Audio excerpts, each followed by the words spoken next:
Grazers, descendants of the Titans.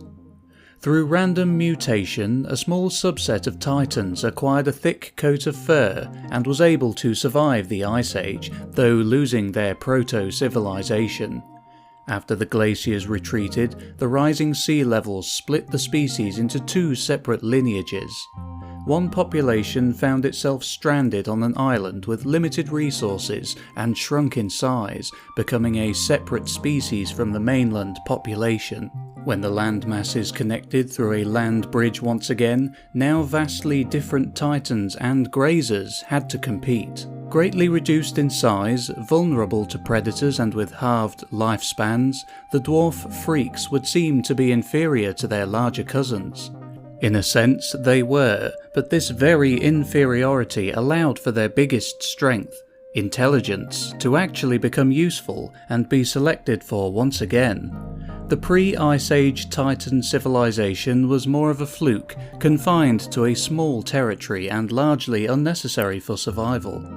Titans were so large and so social, no predator would dare to attack even the youngest of their herd, and few natural elements meant anything but irritation to them.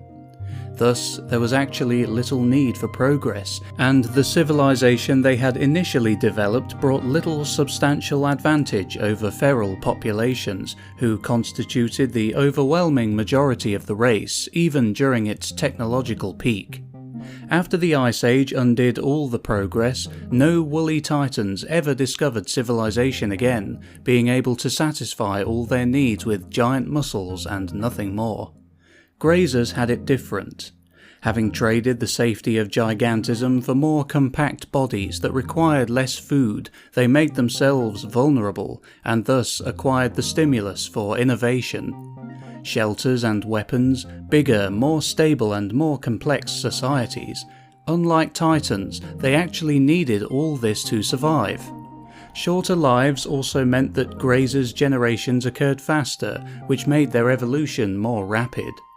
After 1,000,000 years or so, they surpassed the Neanderthal-like intellect of their ancestors and built an expansionist civilization that displaced their giant barbaric cousins and eventually drove them to extinction.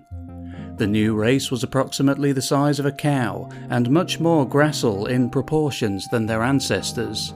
The lip trunk attached to a wide, powerful jaw has divided into two versatile hands, not unlike the tongues of the Sail people. Having descended from grazing herbivores, they built a very hierarchical collectivist society with absolutist monarchy and dictatorship as the only recognized forms of government. In a true herd fashion, relatively few dominant males owned the majority of the race's females, with most other men having to either become their pen lovers or gain favour with a harem owner and receive a permission to spend a night with one of his wives. The other legal alternative was homosexuality, considered completely normal in most cultures. Kings usually had the most children in their countries, and because of that, the crown was rarely hereditary. This way, there'd be too many heirs to the throne. Lastly, for harmless grass-eaters, Grazers were surprisingly violent, since the absence of any natural weaponry like teeth or claws caused them to never evolve restraints for in-group aggression. No ritualistic fights or concept of honour existed in their cultures. Grazers fought not to wound, but to kill. Pictured as one of the race's most beautiful women posing nude on a beach. With most attractive females locked in harems, the demand for erotic photography like this is extremely high among common male grazer population.